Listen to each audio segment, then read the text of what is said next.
Hey guys, what's up? Welcome to TSK Tutorials, and this is Robot Zombies Alpha 3. So yeah, there have been actually a good handful of changes in this version of Robot Zombies compared to the last one, and not only has been performance optimization, but also things in the game as well. So I guess the first thing to point out is I got a flashlight cookie. Before, I just had a flashlight with no, or a spotlight with no cookie. Now I put a cookie on it, and I actually took that picture from real life. I could have used the Unity's standard asset one, but I wanted something a little bit more fancy, so I shined a light on a piece of paper, and that's pretty much what I got after messing with it in Photoshop.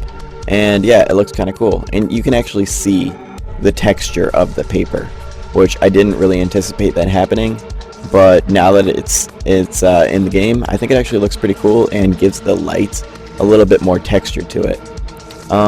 So yeah, another update is the HUD. So as you can see, we actually have a blue bar in the top right and bullets in the top left, whereas before they were both in the top left, and it used to be an ugly white bar and really ugly like orange bullets that I actually used in the first-person shooter tutorials. So yeah, before, the reason why I had it up there was that I was having trouble getting it to line up with the actual like visor and like the actual HUD. So I redid all the code, and now the HUD, everything about it, always lines up, and it will stretch over any screen resolution and any aspect ratio that you want. It'll line up the exact same way. It'll stretch itself however it needs to. So yeah, that's pretty cool. Oh yeah, and there's some weight to it when you shake your head in any direction. So now the HUD actually feels like it has some weight, and it makes it feel, I think it makes it feel like you're actually wearing a helmet. There are different bullets for the 4 different guns. And I also have in the script, or in the inspector, an option to have both the bullets and the health go down in different directions if you want. So you can reverse the direction that they go down if you think that would be more aesthetically pleasing with your particular HUD. One thing I still need to do with the HUD is, as you can see, the bullets are still just text in the top left-hand corner of the screen, and I want to put them inside of that box. If you can see that empty box in the top left-hand corner, I want to put the text in there, but I haven't done that yet because I haven't found a good way of making sure that the text goes exactly where it needs to. Because is there a way to stretch text? I don't really know. I need to look into that more. So yeah, that's one thing I still need to do with the HUD. But besides that, I think the HUD is pretty, like, I got the script, like, I literally started the script over from scratch and built it back up, and I really like where the HUD script is now, so I am definitely probably going to keep that. And yeah, just the only part I need to add is the actual ammo counter. And I might actually put some, like, an actual, like, writing, like, percentage of how much health you have left. Another thing I want to show you about the health. Let me get one of these zombies to, let me shoot him to get his attention. There he goes. Let me get him to hurt me a little bit. Hurt me. Okay, there we go. And then we'll kill these guys off. And then, if you watch my health, it's recharging now. So I actually added recharging to the health. It wasn't really anything that fancy, but I think after watching some people play, I realized it's a major issue that needed to just be added in there. It's just like a standard. There's a reason why it's standard in first-person shooters, is because it's really annoying not to have it. And I also made the health packs easier to find. They actually have lights next to them. And with the recharging health, they aren't really like super essential to find. They're just little, like, if you happen to be in a pickle and you find a health pack, it'll help you out. I don't know. What else did I want to say? Oh, these vents. Actually, this was a glitch. I don't know, it's because of the light mapping that they turned out like this. And at first I was going to fix it, and then I started looking at it, and I was like, you know what? It makes no sense, but it just looks really cool. Like, I feel like I'm in, like, a laser tag. Like a laser tag arena or something like that.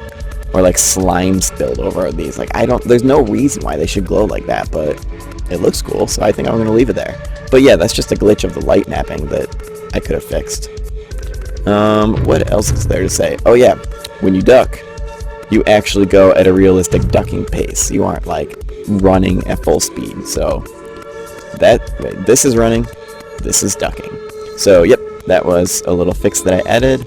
Let's see, is there anything else gameplay wise? Yeah, I don't know if there actually is anything else gameplay wise. I tweaked some stuff around, mostly for performance and physics a little bit. Well, I got a lot of air there. But anyways, let me show you what I did for performance optimization. And I think this version is going to run a whole lot faster for everybody. So let me show you why. First of all, I want to go to project settings time. So this number right here, fixed time step. So basically this number is the number of times per second that, or wait, no. The number of seconds that the computer waits before updating the physics. So that means if you set this number to 1, it will wait 1 second to update the physics.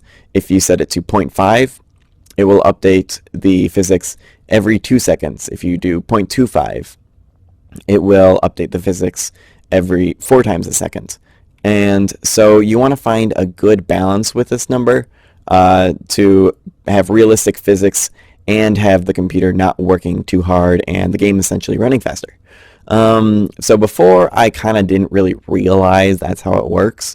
So I had this number super, super small, like it was like 0. This many zeros and then 1. So it was like the tiniest number it would allow me to put in there. So that was really making the game run slow. So hopefully that has a big impact on everything.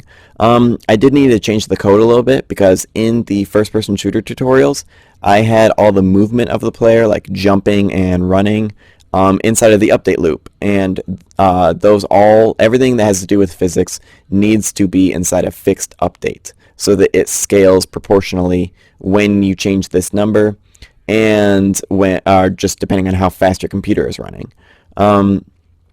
So yeah, so where was I going with that? So yeah, I put all of that code inside of fixed update, and now no matter what I change this number to, it just affects the performance, and the game should still behave the same. I should jump the same height and everything like that. So that is pretty cool. What else? Oh, yep, the major really stupid thing of me. And if I go to edit, project settings, quality, there we go. Okay, I'm gonna sound really stupid, but I didn't turn VSync off. So yeah, that was basically, that had both that decreased performance and had a performance ceiling. So with VSync, like if your computer's running at 50 frames a second, it's gonna display 30 frames a second. And you can't go above 60. And I'm pretty sure it was also slowing down the game a little bit. Maybe, I'm not really sure about that part, but I know that now there's no performance ceiling, so that should be much better. Later on, I do want to do like a really good graphics menu and actually give you full control over like most of this stuff, and actually like make like a good graphics setting to make sure that you can like scale the game how you want to and what's best for your machine. But, you know, that's another project. I don't know how long that'll take me, but that's something I want to shoot for. Is there anything else I'm missing? I'm pretty sure that's pretty much mostly everything inside of Robot Zombies Alpha 3. So, yeah, I guess if you want to download the game, the link is in the description. Or, as always, you can go to etskitutorials.com, and depending on when you are watching this video, there might be an even more recent version out. So, yeah, definitely check out etskitutorials.com. And, yep, I guess until my next episode, I'll see you guys later, and keep making games.